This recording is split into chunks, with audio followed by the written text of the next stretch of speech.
So what happens with the election will have ripple effects across the border, especially when it comes to the economy. So what do Canadians have to consider? David Tremblay-Frenette is the chief economist for AIMCo, Alberta Investment Management Corporation. JD, thank you so much for being with us today. I really appreciate it. Okay, where to begin with this? Let's try to do this geographically. So let's start from a national perspective and let's go kind of party to party. So how could Kamala Harris's approach to the economy impact Canada? So as we are looking into Harris's proposals, it's clear that it would be much more of a muted impact relative to Trump's proposals. And the reason is simple. It's because she is focusing on domestic-oriented policies, whether it's social housing or more investment into the renewable energy areas. So that's very domestically focused, whereas for Trump's proposal, it's much more on the trade front, tariffs on China, tariffs on any other country, including Canada, between 10 and 20%.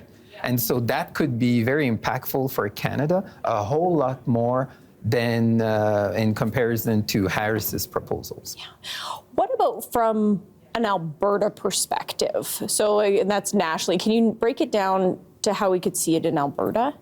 So if we look at, once again, Harris's first, then one consequence is that because it's relatively more domestically oriented insofar as her policy agenda has been designed, it means that even though there will be more investment into the renewable energy area in the U.S., well, frankly, the energy transition process is a global phenomenon that will be decades long in action. And so what it means is that there will still be quite a sizable market for Alberta's oil and natural gas.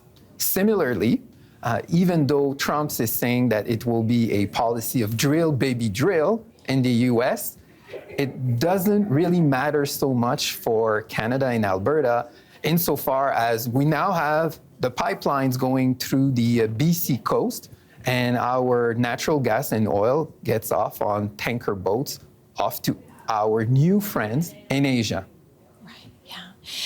I mean, it's interesting because what happens in America, it has a big impact on Canada and the world. How long would it take from election night before we see changes? You know, like it does, I mean, obviously it doesn't happen overnight. Or are there things that you're watching that, you know, as soon as the election's over, you're like, this is what we're going to see? Well, we're really on the watch for one crucial element, and that is whether or not we're going to be facing a divided government in the U.S.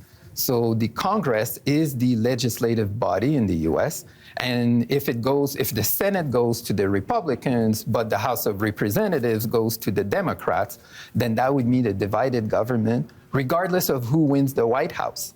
And a lot of the policy agendas, or at least the elements that are seen as more extreme, just wouldn't get implemented. Wow. What is it like to watch this? Are there any surprises that you're kind of weighing into this equation?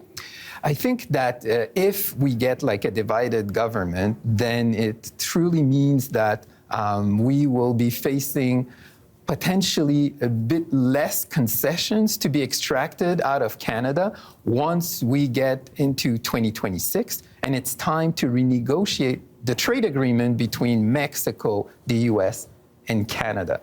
So if one would be hoping for a little bit of the status quo and more of a stable situation, I mean, I say that with like a grain of salt, but then we'd wish for a divided government somewhat.